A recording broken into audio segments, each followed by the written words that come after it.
What's up, everybody? Welcome to War Hippies. This is a new podcast by yours truly, Zach Manganella. Fuck, dude, I want everybody to know that this is.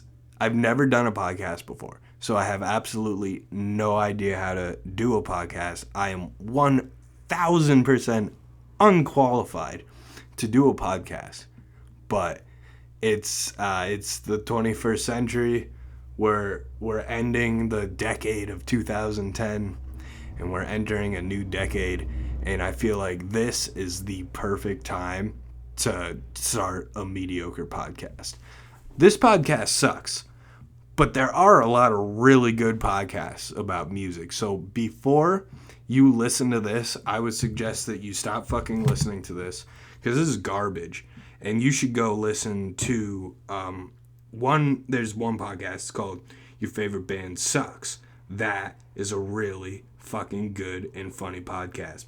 Another podcast is called Dissect. Go listen to that shit. Anything by NPR that's music related, just give it a try. You might not like it, but you might like it. It's and my favorite one. This is my favorite one. Go listen to Broken Record. I'm not gonna tell you what any of these podcasts are about, but I'm just going to tell you to go fucking listen to them because this is a garbage podcast. So as you probably guessed, this is a music podcast where I'm going to be talking about music. But also, at the same time, I'll be talking about film. I'll be talking about like what's going on currently with people and just talking a lot of shit. There might be points during this podcast where you forget that you're even listening to a music podcast because I'll just be talking about my day, right? That's why this is going to be an awful podcast. This is the first episode. This is going to be an introduction episode where we kind of talk about why this podcast exists. We're going to talk about my background in music to maybe why I might be qualified to do a podcast about music. But yeah, so this is War Hippies. Welcome to War Hippies.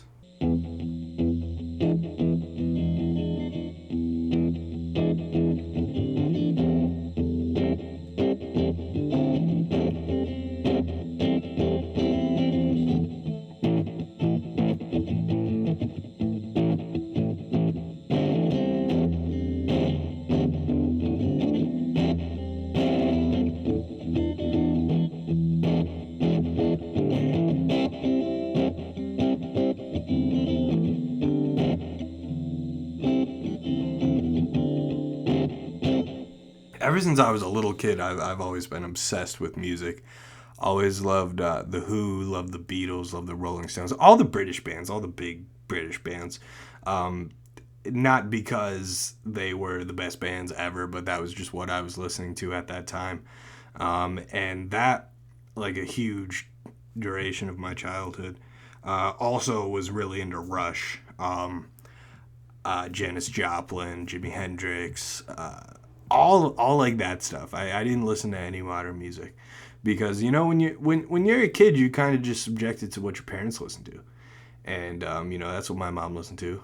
My dad listened to Rush. That that's just what I grew up hearing.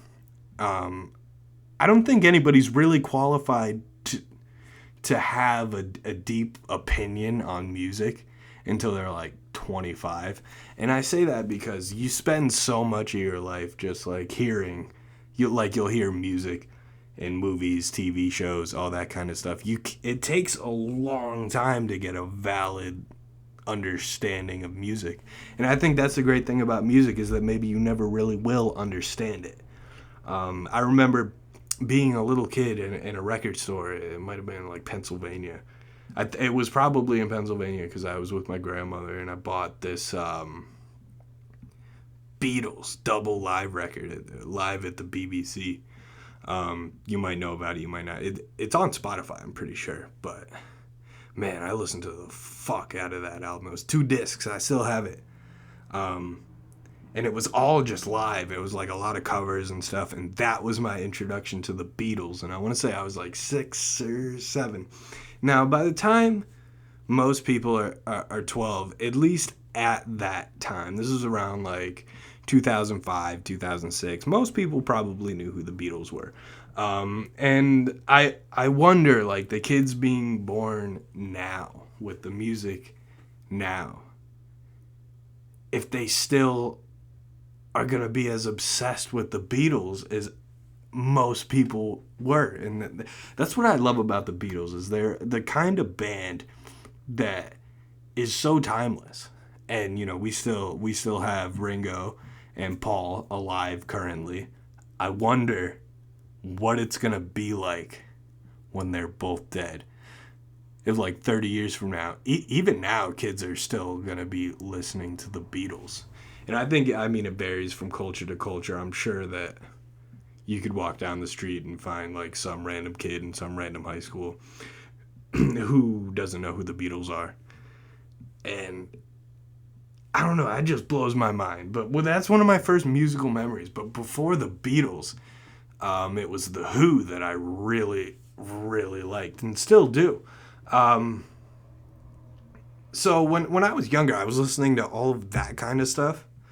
Always wanted to pick up a guitar and learn how to play a guitar. That was a huge thing. So I remember being maybe like 8 or 9, got a guitar, and I started doing guitar lessons, and I just fucking hated it. I thought it was boring, and I put down the guitar. And I mean, recently, like within the past 3 years, I play guitar for at least a half an hour every day. It's one of my favorite things to do. It's a fucking fantastic instrument. Beautiful, beautiful instrument. And learning it has been unbelievably fun for me. So after I realized when I was younger that guitar wasn't going to work out for me, at least at that time, I started getting really into Green Day. I remember Green Day was like one of the first bands that once I was old enough to kind of like, okay, here's what my parents listened to, and this is what I listen to. This is what I like. So I was in Barnes & Noble in Manchester, Connecticut. I'm from Connecticut. I'm assuming that maybe the 2 or 3 people that might listen to this are from Connecticut. If you're not, in the mall, is called Buckland Hills Mall, there is a Barnes & Noble. Well, back in the day, this Barnes & Noble used to sell music. And it used to have like a giant CD section. So I bought Dookie, Green Day's Dookie. And dude, I fucking, like, that was the first time that I'd heard how different music could be. And looking back on it now, Dookie's, it's a good album, but at the time, it blew my fucking mind. So, now that we have Green Day that I'm listening to, I'm still kind of within that sort of like rock and roll sort of wave. But then, I get introduced to hip-hop. I start listening to, I remember I got an MP3 player when I was like 12 years old. Start listening to rap on the radio. Because my mom wouldn't really let me listen to any kind of rap unless it was clean. And, you know, you're 12 years old. You don't want to fucking listen to clean music. But, I mean, I was kind of forced to. So I listened to the radio. And this was right around the time, I don't know if you guys remember that song Airplanes by B.O.B. that has that chick from Paramore in it. Oh, fucking, I forget what her name is. It's like Haley something. God damn it. Yeah, okay. So anyway, she's on it. And then so all the singles for B.O.B.'s The Adventures of Bobby Ray come out, and I'm like, shit, dude, I really like this. So I convinced my mom to buy me this album. So she buys me this B.O.B. album.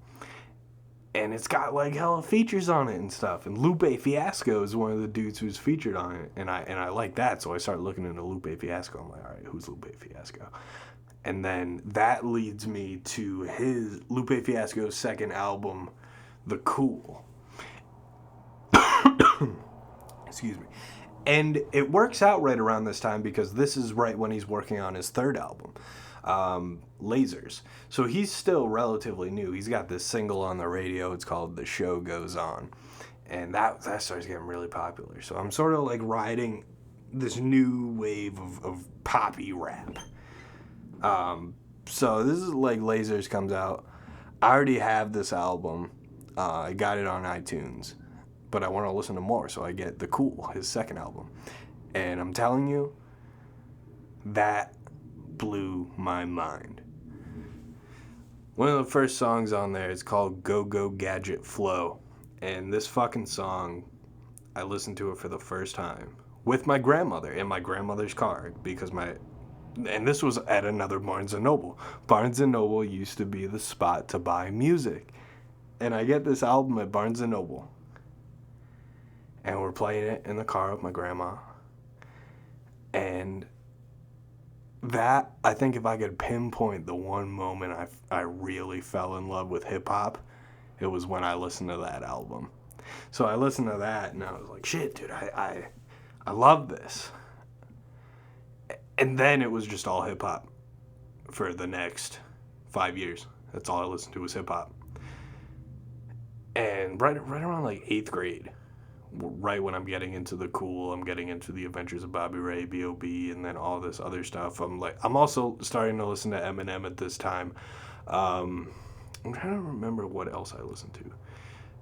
Looking back on it now, I wasn't listening to anything crazy. Whatever was on the radio, I enjoyed. But I'm listening to Lupe Fiasco. And then the next big one was Drake. This was right around like 2009 when I'm starting to like get into hip hop, and Drake's second album Take Care comes out. And this was another one that my grandma got this one for me too. I got it in Target. Barnes & Noble was still selling music at this time, but I just so happened to be in Target, so I get it at Target. This Target doesn't exist anymore. And I hear Take Care by Drake. And if you thought that my mind was blown by The Cool by Lupe Fiasco, Drake's Take Care album, god damn it, it blew my mind. And for some reason, after listening to Drake's Take Care album, I'm like, I could probably do this. And I was like, man, I want to rap. Like, rap just seems so cool. Everything is just hip-hop, rap. So I start writing music, as in raps. And this goes on for a little while. I had this little MP3 player, and it had a section where you could record on it. Had a little microphone. It was a shitty microphone, but it was a microphone. And I had this keyboard. You play this keyboard, and it had a setting where if you held down on the key, it would play like little loops, and you could add stuff to it. So I'm making beats on this keyboard, really shitty beats, like kids boppy sounding beats, and I'm rapping over them. And then I put it onto a CD. I remember I had 3 songs. It's Cold Outside was one of them. And Make a Memory was the other one. And I can't remember what the third one was. Unfortunately, all of the recordings for the first 2 mixtapes I did got destroyed in a flood. So we don't have them anymore. So I had these 3 songs. I recorded them all in one night, and I put them on 3 discs, and I bring them into school, and I selling them to people for like $1, $2. And nobody likes it. Like, people are saying nice things about it because they feel like they have to say nice things about it because, it's 8th grade. And then, so I get these 3 songs recorded, and then I go home again that weekend, and I record the entire mixtape. Mixtapes only got 9 songs on it, right? So I put it on this disc, and I'm like, yo, I got more. So I'm selling them for $5. And I get maybe 3 or 4 sales. So I made like $20. 20, 25, maybe $30 on this first mixtape, which to me at the time was incredible because I'd never had money before. Now, thinking back on it now, charging $5 for this mixtape was absolutely ridiculous. So what happens is I end up getting caught selling these mixtapes. So all the mixtapes get seized. I get brought down to the office. I get detention and all of that shit. But I'm still ready. Like, I want to make more music. the fact that this happened to me, I thought for some reason that made me, it's like, oh, dude, that's so hip hop. That's so hip hop. It got banned in my school because I was cursing on it. So this mixtape gets, air quotes, banned from my school. And I'm like, all right, I must be doing something right. So then I spend the next 2-3 months constantly just writing every single day. I'm writing like 5-6 songs a day. I'm absolutely fucking obsessed with making music now. So I make this second mixtape. The first one was called The Yellow Project. Second one is called Brain Damage, Yellow Project 2. And this one's got like 17 songs on it. And learning from the last time, I didn't sell them. I just put them on discs and I just handed them out to people. And that was another one that, unless the one guy I know that had a copy of it is dead now. So I can't get it from him. I don't know if anybody else has it. But as far as I know, there are no copies of this left. This is the second one, so I hand this out. And this is right in high school. This is over the summer and into high school I do this. I spent the entire summer working on it. And this one's a lot longer. It's, I don't even fucking remember, dude. It's been so long. So fucking long since I listened to it. I go in and I give them to people. And I'm like, all right, it's time to make another one. So I spent the next, like up until then to now, not really ever stopping making music. All because I heard Lupe Fiasco's The Cool in my grandmother's car when I was like 11 years old. How fucking crazy is that? But that's one of the reasons I wanted to start this podcast, man, is because I love music. Music is one of the most important things to me. It always has been. And I'm entering a new age of discovery when it comes to music. And I want to talk about it. I'm excited.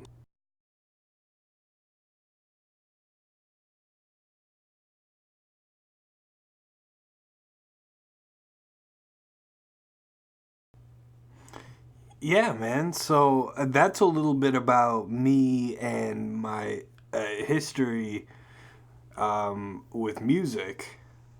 But yeah, man. So War Hippies, it's coming in 2020. We're going to start talking about genres because I think it's very important to look at the history of a genre in order to fully appreciate the genre. So, of course, we gotta do hip hop as the first episode. It only makes sense because it's me. So, in January, I will see you and we will talk about hip hop and how it's become the shit show it's become today. In the meantime, you will get little album reviews. Every time a new album comes out that I like, I'll talk about it and then I'll put it up on the podcast. But basically the way it's going to work is it's going to be just episode by episode. So I guess technically this is the first episode. So yeah, man, if by any chance you're still listening to this, don't worry, it's the end. I'm going to stop talking. But this is War Hippies' new podcast. Hope to see you soon. And tell your fucking friends about this podcast. And if you have any questions or literally anything you want to say, give me an email at warhippiespod@gmail.com. That's warhippiespod.com. That's warhippiespod@gmail.com. Yeah.